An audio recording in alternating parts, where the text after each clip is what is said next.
Your past is not your potential. Hello, my name's Chet Davis, and this is Reflections.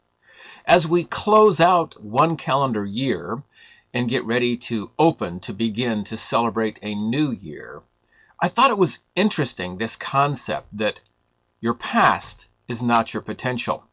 There's been a lot of things in the media, on television, in social media, on Facebook, and we as humans tend to maybe look back and reflect on the past year. We get Christmas letters and holiday letters from family and friends who talk about all the things that they did in the past year, maybe accomplishments and maybe also some challenging moments that they had, whether it was illness or a departure of a family member or some of the struggles they had. And I think it's great. I think it's important that we do take a moment and reflect, that we look back on the past. But I also think it's terribly important that we remember the past is the past. This struck me vividly as we were watching Scrooge, which is a holiday tradition in our household on Christmas Eve.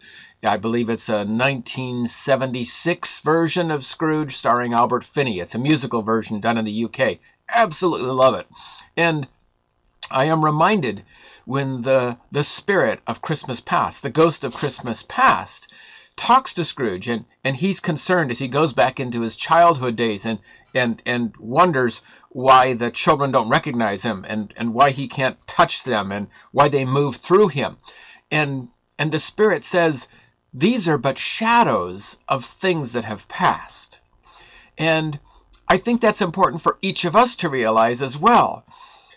I do recommend that each of us celebrate the things that happened in the past year or in the distant past that made us who we are, that made us stronger.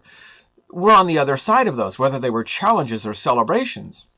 But it's also important to note that the things that were struggles, the things that maybe caused us deep sorrow, maybe it was hurt feelings from a love relationship, maybe it is the departure of a very close family member or friend.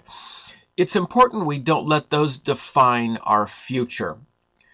Certainly they impact us, but I believe we have the choice to go forward and not to stay in the past. Remember, those things that happened even yesterday are shadows of things that occurred. They were real. They are part of us. They were part of our experience. But they do not define our future. That is our choice. In fact, the author, or the person attributed to the quote, "Your past is not your potential," Marilyn Ferguson, continued on with the second sentence in that quote. She says, "Your past is not your potential. In any hour, you can choose to liberate the future." We can choose to liberate the future. And I think that's so powerful.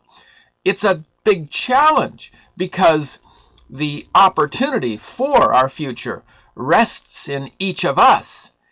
And if we accept that, if we embrace that challenge, we have to recognize and realize it's not somebody else's fault, somebody else's responsibility.